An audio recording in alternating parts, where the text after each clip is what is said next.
ನಿಮ್ಮದೇ ಆಗಿರ್ತಕ್ಕಂಥ YouTube channel study with ಪರಶುರಾಮ್ಗೆ ಸ್ವಾಗತ ಅಂತ ಹೇಳ್ತಾ 10ನೇ ತರಗತಿಯ ಸಮಾಜ ವಿಜ್ಞಾನದ S7 ಅಂದರೆ ಅರ್ಧ ವಾರ್ಷಿಕ ಪರೀಕ್ಷೆಗಳು ನಾಳೆ ನಡೀತಾ ಇದ್ದಾವೆ 18/9/2025ಕ್ಕೆ ಇದು ಮೊದಲ ಸೆಟ್ನ ಕ್ವಶನ್ ಪೇಪರ್. ಇದಕ್ಕಿಂತ ಮುಂಚೆ ಹಾಕಿದ್ದೀನಿ ಇನ್ನೊಂದು, ಸೊ ಅದನ್ನು ಕೂಡ ಪಿನ್ ಮಾಡ್ತೀನಿ, ಅದನ್ನು ಕೂಡ ನೋಡಿ. ಇನ್ನೊಂದು ಪ್ರಶ್ನೆ ಪತ್ರಿಕೆ ಮತ್ತು ಫಿಕ್ಸ್ ಕ್ವಶನ್ ವಿಡಿಯೋಗಳು ಬರ್ತವೆ, ಅದನ್ನು ಕೂಡ ವೇಟ್ ಮಾಡಿ ವಾಚ್ ಮಾಡಿ ಅಂತ ಹೇಳ್ತಾ ದಯಮಾಡಿ ಕಮೆಂಟ್ನ ಪಕ್ಕದಲ್ಲಿ ಹೈಪ್ ಇದೆ, ಹೈಪನ್ನು ಒತ್ತಿ ವಿಡಿಯೋವನ್ನು ಬೂಸ್ಟ್ ಮಾಡಿ ಅಂತ ಹೇಳ್ತಾ ಲೈಕ್ ಶೇರ್ ಮತ್ತು ಸಬ್ಸ್ಕ್ರೈಬ್ ಮಾಡೋದನ್ನು ಮಾತ್ರ ಮರೆಯದಿರಿ. ಶುರು ಮಾಡೋಣ ಇಂದಿನ ಸಮಾಜ ವಿಜ್ಞಾನದ ನಾಳೆ ಎಕ್ಸಾಮ್ಗೆ ಇರ್ತಕ್ಕಂಥ ಒಂದು model question paper. First very most important ಪ್ರಶ್ನೆ ಪತ್ರಿಕೆ ಇತ್ತು. ಮೊದಲ ಆಂಗ್ಲೋ ಮರಾಠ ಯುದ್ಧ ಯಾವ ಒಪ್ಪಂದದ ಮೂಲಕ ಕೊನೆಯಾಯಿತು ಅಂತ ಕೇಳಿದರೆ ಅದು ಸಾಲ್ಭಾಯ್ ಒಪ್ಪಂದ. ಇದು ಮೋಸ್ಟ್ ಇಂಪಾರ್ಟೆಂಟ್ ಆಗಿರ್ತಕ್ಕಂಥ ಪ್ರಶ್ನೆನೇ ಇತ್ತು. ಇನ್ನು ಮೊದಲ ಆಂಗ್ಲೋ ಮೈಸೂರು ಯುದ್ಧದ ಅಂತ್ಯದಲ್ಲಿ ಸಹಿ ಮಾಡಿದ ಒಪ್ಪಂದ ಕೇಳಿದ್ದಾರೆ. ನೆನಪಿಟ್ಕೊಡ್ರಿ, ಫಸ್ಟ್ ಆಂಗ್ಲೋ ಮೈಸೂರು ಅದು ಮದ್ರಾಸ್ ಒಪ್ಪಂದದ ಮೂಲಕ ಕೊನೆಯಾಯಿತು.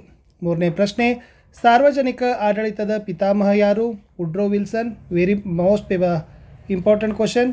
ನಿಜಕ್ಕೂ ಇಡೀ ಮಾನವ ಕುಲ ತಾನೊಂದೇ ಒಲಂ ಅಂತ ಹೇಳಿರ್ತಕ್ಕಂಥವ್ರು ಆದಿಕವಿ ಪಂಪ ಅಂತ ಹೇಳ್ತಾರೆ. ಈ ವಾಕ್ಯ ಕೂಡ ಬರ್ಬೋದು. ಇನ್ನು ಸಂಘಟಿತ ಕಾರ್ಮಿಕರ ಉದಾಹರಣೆಗಳನ್ನ ಕೇಳಿದ್ದಾರೆ. ಸೊ ಕೊಟ್ಟಗಲ್ಲಿ ಸಂಘಟಿತರು ಅಂತಂದರೆ ಅವರಿಗೆ ನಿರ್ದಿಷ್ಟ ವೇತನ ಇರ್ತದೆ, ಕಾನೂನಿನ ಚೌಕಟ್ಟು ಇರ್ತದೆ, ಓಕೆನಾ, ನಿಯಮಗಳಿರ್ತವೆ. ಶಿಕ್ಷಕರು ಅಂತಕ್ಕಂಥದ್ದು ಉತ್ತರ ಇಲ್ಲಿ ಬರ್ತದೆ. ಇನ್ನು ಭಾರತದ ಅತಿ ದೊಡ್ಡ ಭೌಗೋಳಿಕ ವಿಭಾಗ ಕೇಳಿದ್ದಾರೆ. ಸೊ ಅತಿ ದೊಡ್ಡ ಭೌಗೋಳಿಕ ವಿಭಾಗ ಅದು ಭಾರತೀಯ ಪ್ರಸ್ಥಭೂಮಿ ಅನ್ನೋದು ಗೊತ್ತಿರಲಿ.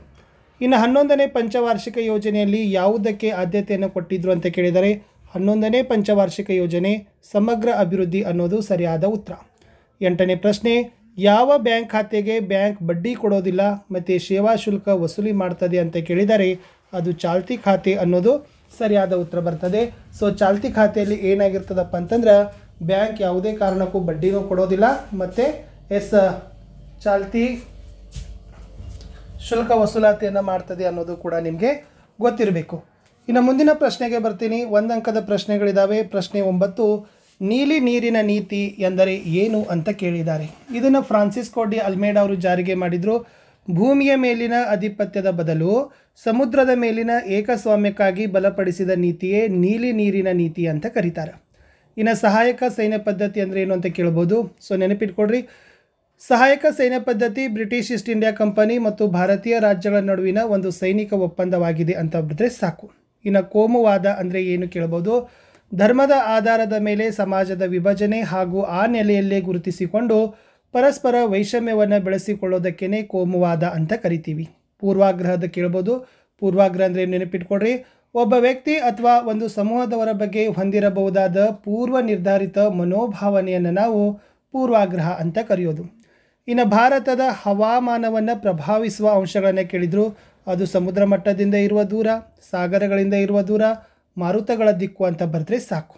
ಇನ್ನು ಮಣ್ಣಿನ ಸವೆತದ ಅರ್ಥ ಕೇಳಿದರೆ ಭೂ ಮೇಲ್ಮೈಯಲ್ಲಿ ಕಂಡುಬರುವ ಸಡಿಲವಾದ ಪದರವು ವಿವಿಧ ಪ್ರಾಕೃತಿಕ ಶಕ್ತಿಗಳಿಂದ ಸ್ಥಳಾಂತರ ಹೊಂದೋ ಪ್ರಕ್ರಿಯೆಯನ್ನು ನಾವೇನಂತೀವಿ ಮಣ್ಣಿನ ಸವೆತ ಅಂತಲೇ ಕರೆಯೋದು. ಇನ್ನು ಮುಂದಿನ ಪ್ರಶ್ನೆ, ಸರ್ ಎಂ ವಿಶ್ವೇಶ್ವರಯ್ಯ ಅವರನ್ನು ಭಾರತೀಯ ಆರ್ಥಿಕ ಯೋಜನೆಯ ಪಿತಾಮಹ ಅಂತಲೇ ಏಕೆ ಕರೀತಾರೆ ಅಂತ ಕೇಳಿದರು. ಅವರು ಭಾರತದ ಆರ್ಥಿಕ ಅಭಿವೃದ್ಧಿಗೆ ಯೋಜನೆಯ ಅಗತ್ಯವನ್ನು ಒತ್ತಿ ಹೇಳಿದರು. ಆ ಕಾರಣಕ್ಕಾಗಿ ಸರ್ ಎಂ ವಿಶ್ವೇಶ್ವರಯ್ಯರವರನ್ನು ಭಾರತೀಯ ಆರ್ಥಿಕ ಯೋಜನೆಯ ಪಿತಾಮಹ ಅಂತ ಕರಿತೀವಿ. ಭಾರತಕ್ಕೆ ಯೋಜಿತ ಅರ್ಥವ್ಯವಸ್ಥೆ ಪುಸ್ತಕವನ್ನು ಬರೆದಿದ್ದವರು ಅವರೇ. ಎಸ್, ಬ್ಯಾಂಕರ್ಗಳ ಬ್ಯಾಂಕ್ ಅಂತ ಯಾವುದನ್ನು ಕರೀತಾರೆ ಅಂತ ಕೇಳಿದರೆ RBI ಅಂದರೆ ಭಾರತೀಯ ರಿಸರ್ವ್ ಬ್ಯಾಂಕ್ ಅನ್ನೋದು ಸರಿಯಾದ ಉತ್ತರ. ಇನ್ನು 2 ಮಾರ್ಕ್ಸ್ ಕ್ವಶನ್ಸ್ಗೆ ಬರೋಣ. ಭಾಳ ಮೋಸ್ಟ್ ಇಂಪಾರ್ಟೆಂಟ್ ಇತ್ತು. ಇಲ್ಲಿ ದತ್ತುಪುತ್ರ ರದ್ಧತಿ ಸಿದ್ಧಾಂತವು ಇಂಗ್ಲಿಷರ ಅಧಿಕಾರ ವಿಸ್ತಾರಕ್ಕೆ ಹೇಗೆ ಸಹಾಯ ಮಾಡಿತು ಅಂತ ಕೇಳಿದ್ದಾರೆ. ಉತ್ತರ, ದೇಶೀಯ ಸಂಸ್ಥಾನಗಳನ್ನು ವಿಲೀನಗೊಳಿಸುವ ಪ್ರಯತ್ನ ಮಾಡಿತು. ಯಾವನೇ ಒಬ್ಬ ಭಾರತೀಯ ರಾಜ ಮಕ್ಕಳಿಲ್ಲದೆ ಮೃತನಾದರೆ ಅವನು ದತ್ತು ತೆಗೆದುಕೊಂಡಿದ್ದ ಪುತ್ರನಿಗೆ ಹಕ್ಕಿಲ್ಲ. ಬ್ರಿಟಿಷ್ ಸಾಮ್ರಾಜ್ಯದಲ್ಲಿ ವಿಲೀನ ಮಾಡ್ತಿದ್ರು. ಸತಾರಾ, ಜೈಪುರ, ಸಂಬಲ್ಪುರ್, ಉದಯ್ಪುರ್, ಝಾನ್ಸಿ, ನಾಗ್ಪುರ್ ಇದರ ಒಂದು ಮುಖ್ಯವಾಗಿರ್ತಕ್ಕಂಥ ಕ್ಷೇತ್ರಗಳು. ರಾಜಕೀಯ ಅಸ್ತ್ರವಾಗಿ ಇದನ್ನು ಏನು ಮಾಡ್ತಾರಪ್ಪ ಅಂದರೆ ದತ್ತು ಮಕ್ಕಳಿಗೆ ಹಕ್ಕಿಲ್ಲ ಅನ್ನೋದನ್ನು ಜಾರಿ ಮಾಡ್ತಾರೆ ಅಂತ ಬರೆದ್ರೆ ಸಾಕು. ಇನ್ನು ಅಮರ ಸುಳ್ಯ ಬಂಡಾಯವನ್ನು ರೈತರ ಬಂಡಾಯ ಅಂತಲೇ ಏಕೆ ಕರೀತಾರೆ ಅಂತ ಕೇಳ್ತಾರೆ. ನೋಡಿ, ಅಮರ ಸುಳ್ಯ ಬಂಡಾಯ ಅನ್ನೋದು ಒಂದು ರೈತ ಬಂಡಾಯ. ಏಕೆಂದರೆ ಬ್ರಿಟಿಷರ ವಿರುದ್ಧ ಸ್ವಾಮಿ ಅಪರಾಂಪರ, ಕಲ್ಯಾಣಸ್ವಾಮಿ, ಪುಟ್ಟಬಸಪ್ಪ ಬಂಡಾಯವನ್ನು ಸಂಘಟಿಸ್ತಾರೆ. ಪುಟ್ಟಬಸಪ್ಪ ತಂಬಾಕು ಮತ್ತು ಉಪ್ಪಿನ ಮೇಲಿನ ಸುಂಕನ್ನು ರದ್ದು ಮಾಡೋದಾಗಿ ಘೋಷಣೆ ಮಾಡ್ತಾನೆ. ಇದರಿಂದ ರೈತರು ಮತ್ತು ಭೂ ಹಿಡುವಳಿದಾರರು ಬೆಂಬಲ ಕೊಡ್ತಾರೆ. ಸರ್ಕಾರಿ ಕಚೇರಿಯನ್ನು ವಶಪಡಿಸಿಕೊಳ್ತಾರೆ. ಸರ್ಕಾರಿ ಅಧಿಕಾರಿಗಳನ್ನು ಬಂಧಿಸ್ತಾರೆ. ಜೈಲು ಮತ್ತು ಖಜಾನೆ ಲೂಟಿ ಮಾಡ್ತಾರೆ. ಸುಳ್ಯ ಅಮಲ್ದಾರನನ್ನು ಹತ್ಯೆ ಮಾಡಿದ ಅನ್ನೋದನ್ನು ನೀವು ಬರಿಬೇಕು. ಇನ್ನು ಸಾರ್ವಜನಿಕ ಆಡಳಿತ ವ್ಯಕ್ತಿಯ ಜನನದಿಂದ ಮರಣದವರೆಗೆ ಸೇವೆ ಒದಗಿಸ್ತದೆ, ಸಮರ್ಥಿಸಿರಿ ಅಂತ ಕೇಳಿದರು. ಸೊ ನಾನೇನು ಹೇಳೋದಂದರೆ ಸೆಕೆಂಡ್ ಮಾಡೆಲ್ ಕ್ವಶನ್ ಪೇಪರು ಮತ್ತು ಫಿಕ್ಸ್ ಕ್ವಶನ್ ಪೇಪರು. ಸೊ ಒಟ್ಟಾರೆ 3 ವಿಡಿಯೋಗಳಿದ್ದಾವೆ. ಇದಕ್ಕಿಂತ ಮುಂಚೆ ಒಂದು ಹಾಕಿದ್ದೀನಿ, ಇವಾಗಿದು ಒಂದಿದೆ, ಸೆಕೆಂಡ್ ವಿಡಿಯೋ ಫಿಕ್ಸ್. ಇಷ್ಟು ಎಲ್ಲ ನೋಡಿದರೆ ಖಂಡಿತವಾಗಿ 65+ ಆರಾಮಾಗಿ ಪಡಿತೀರಿ. ನನಗಂತೂ ಶೋರ್ ಇದೆ, ಯಾಕಂದರೆ ಫಸ್ಟ್ ಪಾರ್ಟಲ್ಲಿ ನಾನು ಎಲ್ಲ ಇಂಪಾರ್ಟೆಂಟ್ ಕ್ವಶನನ್ನು ಕವರ್ ಮಾಡಿದ್ದೀನಿ. ಸೊ ನೋಡಿದ ಮೇಲೆ ಲೈಕ್, ಶೇರ್ ಮತ್ತು ಸಬ್ಸ್ಕ್ರೈಬ್ ಮಾಡೋದನ್ನು ಮಾತ್ರ ಮರೆಯದಿರಿ. ಎಸ್, ಸಾರ್ವಜನಿಕ ಆಡಳಿತವು ವ್ಯಕ್ತಿಯ ಜನನದಿಂದ ಮರಣದವರೆಗೆ ಸೇವೆ ಒದಗಿಸ್ತದೆ, ಸಮರ್ಥಿಸಿರಿ ಅಂತ ಕೇಳಿದ್ರೆ ಬರಿಬೇಕು. ಸಾರ್ವಜನಿಕ ಆಡಳಿತ ವ್ಯವಸ್ಥೆಯು ವ್ಯಕ್ತಿಗೆ ಅಗತ್ಯವಾದ ಸೇವೆ ಕೊಡ್ತದೆ, ಶಾಂತಿ ಸುವ್ಯವಸ್ಥತೆ ಕಾಪಾಡ್ತದೆ, ಜನರ ಪ್ರಾಣ ಮತ್ತು ಆಸ್ತಿ ರಕ್ಷಣೆ, ನ್ಯಾಯ ಒದಗಿಸೋದು, ಶಿಕ್ಷಣ ನೀಡೋದು, ಉದ್ಯೋಗಾವಕಾಶ ಕಲ್ಪಿಸೋದು, ಅವಶ್ಯಕ ವಸ್ತುಗಳನ್ನು ಪೂರೈಕೆ ಮಾಡ್ತದೆ, ದೇಶ ರಕ್ಷಣೆ, ಆರ್ಥಿಕ ಸಮಾನತೆ ಸೇವೆಯನ್ನು ಕೊಡ್ತದೆ ಅಂತ ಬರೆದ್ರೆ ಸಾಕು. ಮುಂದಿನ ಪ್ರಶ್ನೆ, ಅಸ್ಪೃಶ್ಯತೆ ನಿರ್ಮೂಲನೆ ಮಾಡಲಿಕ್ಕೆ ಸಂವಿಧಾನಾತ್ಮಕ ಮತ್ತು ಕಾನೂನು ಕ್ರಮಗಳನ್ನು ಕೇಳ್ತಾರೆ. ಮೋಸ್ಟ್ ಇಂಪಾರ್ಟೆಂಟ್ ಇದೆ. ಇದು ಸಂವಿಧಾನದ 17ನೇ ವಿಧಿ ಅಸ್ಪೃಶ್ಯತೆ ಆಚರಣೆಯನ್ನು ನಿಷೇಧ ಮಾಡದ, ಅಸ್ಪೃಶ್ಯತಾ ಅಪರಾಧಗಳ ಕಾಯ್ದೆ 1955 ಜಾರಿಗೆ, ನಾಗರಿಕ ಹಕ್ಕುಗಳ ಸಂರಕ್ಷಣಾ ಕಾಯ್ದೆ 1976 ಜಾರಿಗೆ, ಸಾರ್ವತ್ರಿಕ ಮತದಾನದ ಮತ್ತು ಸಮಾನತೆ ಹಕ್ಕು, ಶೈಕ್ಷಣಿಕ, ರಾಜಕೀಯ, ಆರ್ಥಿಕ ಮತ್ತು ಉದ್ಯೋಗ ಅವಕಾಶದಲ್ಲಿ ಮೀಸಲಾತಿ, ವಿಶೇಷ ಜವಾಬ್ದಾರಿಯನ್ನು ರಾಜ್ಯ ಸರ್ಕಾರಕ್ಕೆ ವಹಿಸಿದ್ದಾರೆ. ಇನ್ನು ನಿರುದ್ಯೋಗಕ್ಕೆ ಕಾರಣಗಳನ್ನು ಕೇಳ್ತಾರೆ. ನಿರುದ್ಯೋಗದ ಅರ್ಥ, ವಿಧ, ಕಾರಣ, ಪರಿಣಾಮ. Most important. ನಾನಿಲ್ಲಿ ಕಾರಣ ಕೊಟ್ಟಿದ್ದೀನಿ. ಬಡತನ, ಅನಾರೋಗ್ಯ, ಭ್ರಷ್ಟಾಚಾರ, ಕೌಟುಂಬಿಕ ವಿಘಟನೆ, ಮೋಸ, ವಂಚನೆ, ಕಳ್ಳತನ ಅನ್ನೋದು ಇಂಪಾರ್ಟೆಂಟ್. ಇನ್ನು ಭಾರತದ ಪರ್ಯಾಯ ಪ್ರಸ್ಥಭೂಮಿ ಭಾರತದ ಆರ್ಥಿಕ ಅಭಿವೃದ್ಧಿಯಲ್ಲಿ ಯಾವ ರೀತಿ ಪಾತ್ರ ವಹಿಸ್ತದೆ ಅಂತ ಕೇಳಿದರು. ಸೊ ಭಾರತದ ಪರ್ಯಾಯ ಪ್ರಸ್ಥಭೂಮಿಯಲ್ಲಿ ಅಪಾರ ಖನಿಜ ಸಂಪನ್ಮೂಲ ಇದ್ದಾವೆ. ಇಲ್ಲಿ ನದಿಗಳು ಹರಿತಾವ, ಜಲಪಾತವಿದಾವ, ಜಲ ವಿದ್ಯುತ್ ಶಕ್ತಿ ಉತ್ಪಾದನೆಗೆ ಸಹಾಯಕವಾಗಿದೆ ಅಂತ ಬರೆದ್ರೆ ಸಾಕು. ಮೋಸ್ಟ್ ರಿಪೀಟೆಡ್ ಕ್ವಶನ್, ಭಾರತೀಯ ಕೃಷಿ ಮಾನ್ಸೂನ್ ಜೊತೆ ಆಡೋ ಜೂಜಾಟ, ಈ ಮಾತನ್ನು ಸಮರ್ಥನೆ ಮಾಡಿ ಅಂತ ಕೇಳ್ತಾರೆ.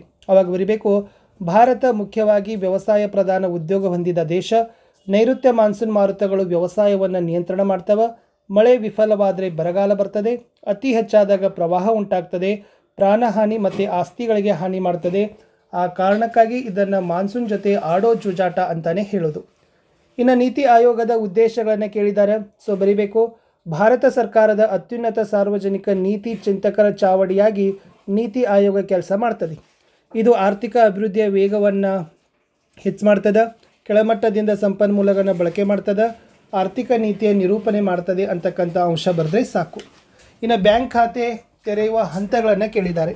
ಸೊ ಫಸ್ಟ್ ಬ್ಯಾಂಕ್ ಖಾತೆ ನಿರ್ಧಾರ ಮಾಡಬೇಕು, ಅಧಿಕಾರಿಗಳನ್ನು ಸಂಪರ್ಕಿಸಬೇಕು, ಪ್ರಸ್ತಾವನಾ ಅರ್ಜಿ ಖಾತೆಯನ್ನು ಉಲ್ಲೇಖಿಸಬೇಕು, ಪರಿಚಿತರ ಉಲ್ಲೇಖನ, ನಮೂನೆಗಳನ್ನು ಬ್ಯಾಂಕಿಗೆ ಕೊಡೋದು, ಅಧಿಕಾರಿಗಳ ಒಪ್ಪಿಗೆ ಮಾಡೋದು ಮತ್ತು ಪ್ರಾರಂಭಿಕ ಠೇವಣಿ ಅಂತಕ್ಕದ್ದನ್ನು ಬರೆದ್ರೆ ಪ್ರಶ್ನೆ ಉತ್ತರ ಕರೆಕ್ಟ್ ಆಗ್ತದೆ. ಸೊ 3 ಮಾರ್ಕ್ಸಿನ ಪ್ರಶ್ನೆಗಳಿಗೆ ಬರ್ತೀನಿ. ಫಸ್ಟ್ ಮೋಸ್ಟ್ ಇಂಪಾರ್ಟೆಂಟ್, ಪ್ಲಾಸಿ ಕದನಕ್ಕೆ ಕಾರಣ ಮತ್ತು ಪರಿಣಾಮಗಳನ್ನು ಕೇಳಿದ್ದಾರೆ. ಸೊ ಫಸ್ಟ್ ಕಾರಣ ಏನಪ್ಪ ಅಂದರೆ ದಸ್ತಕಗಳ ದುರುಪಯೋಗ, ಅನುಮತಿ ಇಲ್ಲದೆ ಕೋಟೆಯನ್ನು ದುರಸ್ತಿ ಮಾಡಿದ್ದು, ಕಪ್ಪು ಕೋಣೆ ದುರಂತ. ಇನ್ನು ಪರಿಣಾಮಗಳೇನಪ್ಪ ಅಂದ್ರೆ ಭಾರತೀಯರಿಲ್ಲಿದ್ದ ಅನೈತಿಕತೆ, ಅಸಂಘಟನೆ ಪ್ರದರ್ಶನ ಮಾಡ್ತಾರೆ. ಮೀರ್ ಜಾಫರ್ ಬಂಗಾಳದ ನವಾಬನಾದ, ಕಂಪನಿ ಬಂಗಾಳದಲ್ಲಿ ವ್ಯಾಪಾರದ ಹಕ್ಕು ಪಡಿತು, ಮೀರ್ ಜಾಫರ್ ಕಂಪನಿಗೆ 17,70,00,000 ರೂಪಾಯಿ ನೀಡಿದ ಅನ್ನೋದು ಪರಿಣಾಮಗಳಲ್ಲಿ ಬರಿಬೇಕು.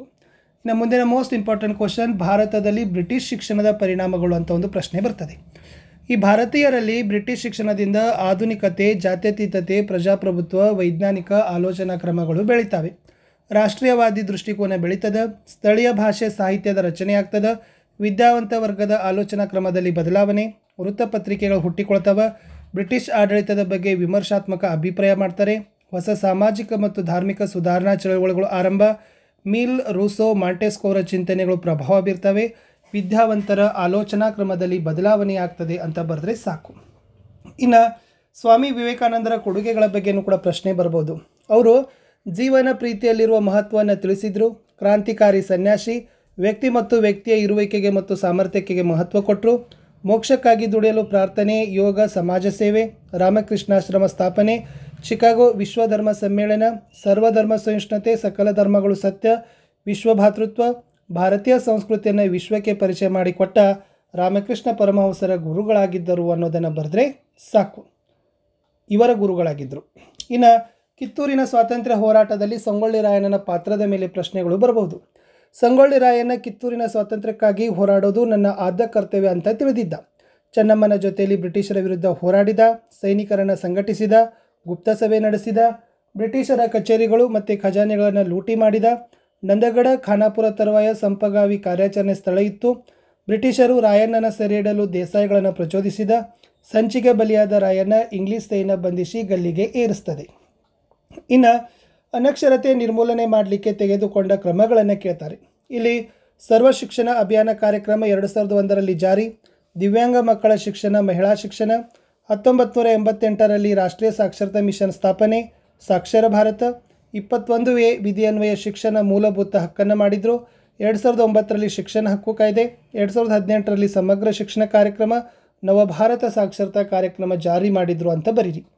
ಇನ್ನು ಸಂಘಟಿತ ಮತ್ತು ಅಸಂಘಟಿತ ಕಾರ್ಮಿಕರ ನಡುವಿನ ವ್ಯತ್ಯಾಸ ಮೋಸ್ಟ್ ಇಂಪಾರ್ಟೆಂಟ್. ಸಂಘಟಿತ ಕಾರ್ಮಿಕರಿಗೆ ಕಾನೂನು ಕಾಯ್ದೆ ಇರ್ತದೆ, ಬಟ್ ಅಸಂಘಟಿತರಿಗೆ ಕಾಯ್ದೆ ಕಾನೂನು ಇಲ್ಲ. ನಿಶ್ಚಿತ ನಿಯಮ ಇದ್ದಾವೆ, ನಿಶ್ಚಿತ ನಿಯಮ ಇಲ್ಲ. ಏಣಿ ಶ್ರೇಣಿ ವ್ಯವಸ್ಥೆ ಇದೆ, ಏಣಿ ಶ್ರೇಣಿ ವ್ಯವಸ್ಥೆ ಇಲ್ಲ. ವೈದ್ಯಕೀಯ ಸೌಲಭ್ಯ ಇದೆ, ವೈದ್ಯಕೀಯ ಸೌಲಭ್ಯವಿಲ್ಲ. ಇವರಿಗೆ ನಿಗದಿತ ವೇತನ ಭತ್ಯೆ ಪಿಂಚಣಿ ಕೊಡ್ತಾರೆ, ಇವರಿಗೆ ಯಾವುದೇ ರೀತಿಯಾಗಿರ್ತಕ್ಕಂಥದ್ದಿಲ್ಲ ಅಂತ ಬರೆದ್ರೆ 4 ಮಾರ್ಕ್ಸ್ 3 ಮಾರ್ಕ್ಸ್ ಆರಾಮಾಗಿ ಕೊಡ್ತಾರೆ. ಇನ್ನು ಕಪ್ಪು ಮಣ್ಣು ಮತ್ತು ಲ್ಯಾಟ್ರೈಟ್ ಮಣ್ಣಿನ ವ್ಯತ್ಯಾಸವನ್ನು ಕೇಳಿದರು. ಇದನ್ನು ಕೂಡ ನಾನು ಕೊಟ್ಟಿದ್ದೀನಿ, ಶಾರ್ಟಾಗಿ ಅನ್ನಿಸ್ತದೆ, ಬಟ್ 6 ಪಾಯಿಂಟ್ಸ್ ಆದರೂ ನೀವೇನು ಮಾಡಬೇಕು, ಬರಿಬೇಕು. ಇನ್ನು ಅರಣ್ಯ ಸಂರಕ್ಷಣೆಯ ವಿಧಾನಗಳನ್ನು ಕೇಳ್ತಾರೆ. ಘರ್ಷಿತ ಮರ ತೆಗಿಬೇಕು, ರೋಗಗಳ ನಿಯಂತ್ರಣ, ಸಸಿ ನೆಡುವುದು, ಬೀಜ ಹರಡಿಸೋದು, ಮರ ಕಡಿಯುವುದನ್ನು ನಿಯಂತ್ರಣ, ಪ್ರಾಣಿಗಳ ಮೇಯಿಸುವಿಕೆ ನಿಯಂತ್ರಣ, ಗಿಡ ನೆಡಲು ಪ್ರೋತ್ಸಾಹ, ಅವುಗಳ ಪ್ರಾಮುಖ್ಯತೆಯನ್ನು ಹೇಳಿಕೊಡಬೇಕು. ಇನ್ನು ಭಾರತದ ರಾಷ್ಟ್ರೀಯ ಉದ್ಯಾನವನಗಳನ್ನು ಕೇಳಿದ್ದಾರೆ.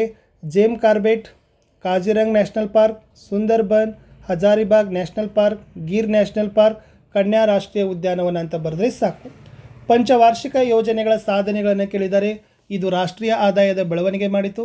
ಕೃಷಿ, ಕೈಗಾರಿಕೆ ಮತ್ತು ಸೇವಾ ವಲಯಗಳ ಅಭಿವೃದ್ಧಿ, ಆಹಾರ ಧಾನ್ಯಗಳ ಉತ್ಪಾದನೆಯಲ್ಲಿ ಸ್ವಾವಲಂಬನೆ, ಉದ್ಯೋಗಾವಕಾಶ ಹೆಚ್ಚಳ, ವಿಜ್ಞಾನ ಮತ್ತು ತಂತ್ರಜ್ಞಾನ ಕ್ಷೇತ್ರದಲ್ಲಿ ಅಗಾಧ ಪ್ರಗತಿ, ಆಧುನಿಕ ತಂತ್ರಜ್ಞಾನದ ಬಳಕೆ, ರಫ್ತು ಕ್ಷೇತ್ರ ಪ್ರಮಾಣ ಅಗಾಧವಾಗಿ ಹೆಚ್ಚಳ ಅನ್ನೋದನ್ನು ಬರೆದ್ರೆ ಸಾಕು. ಇನ್ನು ಹಸಿರು ಕ್ರಾಂತಿಗೆ ಪೂರಕವಾಗಿರ್ತಕ್ಕಂಥ ಅಂಶಗಳು ಇಲ್ಲಿ ಇಳುವರಿ ಬೀಜ, ಹೆಚ್ಚು ನೀರು, ರಾಸಾಯನಿಕ ಗೊಬ್ಬರ, ಕ್ರಿಮಿನಾಶಕ ಬಳಕೆ, ನೀರಾವರಿ ಸೌಲಭ್ಯ ವಿಸ್ತರಣೆ, ಸುಗ್ಗಿ ಪೂರ್ವ ತಂತ್ರಜ್ಞಾನ, ಸುಗ್ಗಿ ನಂತರದ ತಂತ್ರಜ್ಞಾನ, ಪರಿಸರ ಸ್ನೇಹಿ ತಂತ್ರಗಳು ಅಂತ ಬರೀರಿ. ಇನ್ನು ಉಳಿತಾಯ ಖಾತೆ ಮತ್ತು ಚಾಲ್ತಿ ಖಾತೆ ನಡುವಿನ ವ್ಯತ್ಯಾಸವನ್ನು ಕೂಡ ನಿಮಗೆ ಬಂದರೆ ಬರ್ಬೋದು. ಉಳಿತಾಯ ಖಾತೆಯಲ್ಲಿ ವೇತನ ಪಡೆಯುವವರು, ನಿಯಮಿತ ಆದಾಯ ಪಡೆಯುವರು ಹೊಂದಿದರೆ, ಚಾಲ್ತಿ ಖಾತೆ ವ್ಯಾಪಾರಸ್ಥ, ವಾಣಿಜ್ಯ ಮತ್ತು ಔದ್ಯೋಗಿಕ ಸಂಸ್ಥೆಯವರು ನಡೆಸ್ತಾರೆ. ಉಳಿತಾಯ ಖಾತೆ ವಿದ್ಯಾರ್ಥಿ, ಹಿರಿಯರು, ನಾಗರಿಕರಿಗೆ ಸೂಕ್ತ ಆದರೆ ಚಾಲ್ತಿ ಖಾತೆ ವ್ಯಾಪಾರಕ್ಕೆ. ಆಮೇಲೆ ಉಳಿತಾಯ ಖಾತೆಯಲ್ಲಿ ಮಿತಿ ಇರ್ತದೆ, ಬಟ್ ಚಾಲ್ತಿ ಖಾತೆಯಲ್ಲಿ ದಿನಕ್ಕೆ ಎಷ್ಟು ಬೇಕಾದಷ್ಟು ಹಣವನ್ನು ತುಂಬಬಹುದು, ಪಡಿಬೋದು. ಆಮೇಲೆ ಹಣ ಹಿಂದಕ್ಕೆ ಪಡೆಯಲು ಏನಾಗಿರ್ತದಪ್ಪ ಅಂದರೆ ಚೀಟಿ ಇರ್ತದೆ. ಸೊ ಆಮೇಲೆ ಇದಕ್ಕೆ ಬ್ಯಾಂಕ್ನವರು ಬಡ್ಡಿ ಕೊಡ್ತಾರೆ. ಆಮೇಲೆ ಬ್ಯಾಂಕ್ನವರು ಸೇವಾ ಶುಲ್ಕವನ್ನು ವಿಧಿಸೋದಿಲ್ಲ, ಬಟ್ ಇದಕ್ಕೆ ಏನು ಮಾಡ್ತಾರಪ್ಪ ಅಂದ್ರೆ ಬ್ಯಾಂಕ್ನವರು ಬಡ್ಡಿ ಕೊಡೋದಿಲ್ಲ, ಬಟ್ ಸೇವಾ ಶುಲ್ಕವನ್ನು ವಿಧಿಸ್ತಾರೆ. ಇನ್ನು ಬ್ಯಾಂಕ್ನ ಕೆಲಸಗಳು ಬರ್ತದೆ. ಹಣದ ವಹಿವಾಟು, ವ್ಯಕ್ತಿ, ಕಂಪನಿ, ಸಂಸ್ಥೆ, ಠೇವಣಿ ಅಂಗೀಕಾರ, ಸಾಲ ಕೊಡೋದು, ಪಾವತಿ ಮತ್ತು ಹಿಂದಕ್ಕೆ ಪಡೆಯೋದು, ಲಾಭ ಮತ್ತು ಸೇವಾ ಭಾವನೆ, ನಿರಂತರ ವಿಸ್ತರಣಾ ಚಟುವಟಿಕೆ, ಸಂಬಂಧ ಕಲ್ಪಿಸಿಕೊಂಡಿ, ಬ್ಯಾಂಕಿಂಗ್ ವ್ಯವಹಾರ ಮತ್ತು ಹೆಸರಿನ ಗುರುತು. ಇನ್ನು 4 ಮಾರ್ಕ್ಸಲ್ಲಿ ಪ್ರತಿ ಸರಿ ಕೇಳ್ತಾರೆ ನಾಲ್ವಡಿ ಕೃಷ್ಣರಾಜ ಒಡೆಯರ ಸಾಧನೆಗಳನ್ನು ಕೇಳ್ತಾರೆ. ಸೊ ನಾಲ್ವಡಿ ಕೃಷ್ಣರಾಜ ಒಡೆಯರ ಸಾಧನೆಗಳನ್ನು ಬರೀಬೇಕು. ಚಿನ್ನದ ಗಣಿ ಸುಧಾರಣೆ, ಮಾರಿ ಕಣಿವೆ ಜಲಾಶಯ ನಿರ್ಮಾಣ, ರೈಲು ಮಾರ್ಗ, ಆಸ್ಪತ್ರೆ ಸ್ಥಾಪನೆ, ಶಿವನ ಸಮುದ್ರದಲ್ಲಿ ಜಲವಿದ್ಯುತ್ ಕೇಂದ್ರ, ಬೆಂಗಳೂರಿಗೆ ವಿದ್ಯುತ್ ಸರಬರಾಜು, ಪ್ರಾಥಮಿಕ ಶಿಕ್ಷಣ ಅಭಿವೃದ್ಧಿ, ಶಾಲಾ ಶಿಕ್ಷಣ ರದ್ದು, ಹೆಣ್ಣು ಮಕ್ಕಳ ವಿದ್ಯಾಭ್ಯಾಸದ ಏಳಿಗೆ, ಮೈಸೂರು ವಿಶ್ವವಿದ್ಯಾಲಯ, ವಿದ್ಯಾರ್ಥಿ ವೇತನ ಜಾರಿ, ಬೆಂಗಳೂರಿನಲ್ಲಿ ಭಾರತೀಯ ವಿಜ್ಞಾನ ಸಂಸ್ಥೆ ಸ್ಥಾಪನೆ. ಇನ್ನು ಇಂಗ್ಲಿಷ್ ಭೂಕಂದಾಯ ನೀತಿಯ ಪರಿಣಾಮಗಳನ್ನು ಕೇಳ್ತಾರೆ. ಹೊಸ ಜಮೀನ್ದಾರ ವರ್ಗ ಸೃಷ್ಟಿಯಾಯಿತು, ರೈತರು ಸಂಕಷ್ಟಕ್ಕೆ ಒಳಗಾದರು, ರೈತರು ನಿರ್ಗತಿಕರಾದರು, ಭೂಮಿ ಮಾರಾಟದ ವಸ್ತು, ಭೂಮಿ ಪರಭಾರೆ ಮಾಡಿ ಸಾಲ, ಜಮೀನು ಪರಭಾರೆ, ಕೃಷಿ ವಾಣಿಜ್ಯೀಕರಣ, ಹಣದ ಲೇವಾದೇವಿಗಾರರು ಬಲಿಷ್ಠರಾದರು ಅಂತ ಬರೆದ್ರೆ ಸಾಕು. ಇನ್ನು ಎನಿ ಬೆಸೆಂಟ್ ರವರ ಸುಧಾರಣಾ ಕ್ರಮಗಳನ್ನು ಕೇಳ್ತಾರೆ. ಭೇದ ಭಾವವಿಲ್ಲದ ವಿಶ್ವ ಭಾತೃತ್ವದ ನಿರ್ಮಾಣ, ವೈಚಾರಿಕತೆಯ ತುಲನಾತ್ಮಕ ಅಧ್ಯಯನ, ಪ್ರಕೃತಿ ನಿಯಮ ಮತ್ತು ಮಾನವನ ಸುಪ್ತ ಶಕ್ತಿಗಳ ಪತ್ತೆ, ಎನಿ ಬೆಸೆಂಟ್ ಥಿಯೋಸೋಫಿಕಲ್ ಸೊಸೈಟಿ ಮೂಲಕ ಭಾರತದಲ್ಲಿ ಕಾರ್ಯಚಟುವಟಿಕೆ ಆರಂಭ, ಭಾರತೀಯ ಸಂಸ್ಕೃತಿ ಬಗ್ಗೆ ಅಭಿಮಾನ, ಸಮಾನತೆ ಮತ್ತು ವಿಶ್ವ ಸಹೋದರತೆ ವೃದ್ಧಿ, ಸ್ವಾತಂತ್ರ್ಯ ಚಳವಳಿಗೆ ಬೆಂಬಲ, ನ್ಯೂ ಇಂಡಿಯಾ ಪತ್ರಿಕೆ, ಹೋಮ್ ರೂಲ್ ಚಳವಳಿ, ಕಾಂಗ್ರೆಸ್ ಅಧಿವೇಶನದ ಅಧ್ಯಕ್ಷೆ. ಇನ್ನು ಲೂಥರ್ ಗೂಲಿಕ್ರವರ ಪ್ರಕಾರ ಸಾರ್ವಜನಿಕ ಆಡಳಿತದ ವ್ಯಾಪ್ತಿ ಕೇಳ್ತಾರೆ. ನಿಮಗೆ ಪೋಸ್ಟ್ ಕಾರ್ಬ್ ಅನ್ನೋದು ಗೊತ್ತಿರಲಿ, ಅಂದರೆ ಯೋಜಿಸುವಿಕೆ, ಸಂಘಟಿಸುವಿಕೆ, ಸಿಬ್ಬಂದಿ ಪೂರೈಕೆ, ನಿರ್ದೇಶಿಸುವಿಕೆ, ಸಮನ್ವಯ ಮಾಡೋದು ಮತ್ತು ವರದಿ ನೀಡೋದು, ಆಯವ್ಯಯ ಸಿದ್ಧಪಡಿಸೋದು. ಇನ್ನು ವಿವಿಧೋದ್ದೇಶ ನದಿ ಕಣಿವೆ ಯೋಜನೆಗಳ ಉದ್ದೇಶಗಳಂತೂ ಕೂಡ ನೀವು ಇಂಪಾರ್ಟೆಂಟಾಗಿ ಬರಿಬೋದು. ಇನ್ನು ಭಾರತದ ನಕಾಶೆಯಲ್ಲಿ ಏನು ಕೊಟ್ಟಿದ್ರು ಅಂದರೆ, ಸೊ ಫಸ್ಟ್ ನಿಮಗೆ ಗೊತ್ತಿರಬೇಕು 23 ಒಂದು ಕೊಡ್ತಾರೆ, ಇದು 82 ಒಂದು ಬರ್ತದೆ. ಅದೆರಡು, ಇದು ಗಂಗಾನಗರದ, ಇದು ನರ್ಮದಾ ನದಿ, ಹೀರಾಕೂಡ್, ತುಂಗಭದ್ರಾ, ಇವೆಲ್ಲ ಪಶ್ಚಿಮ ಘಟ್ಟಗಳಿದ್ದಾವೆ. ಇದು ನಿಮಗೆ ಗೊತ್ತಿರಬೇಕು. ನಾನು ಮಾರ್ಕ್ ಮಾಡಿದ್ದು 82.5. ಓಕೆನಾ, ಪೂರ್ವ ರೇಖಾಂಶ ಅನ್ನೋದು ಕೂಡ ನಿಮಗೆ ಗೊತ್ತಿರಲಿ. ಇಷ್ಟು ಮ್ಯಾಪಲ್ಲಿರ್ತಕ್ಕಂಥ ಪ್ರಶ್ನೆ. ಇನ್ನೆರಡು ವಿಡಿಯೋಗಳೊಂದಿಗೆ ಬರ್ತೀನಿ. ಬಾಯ್.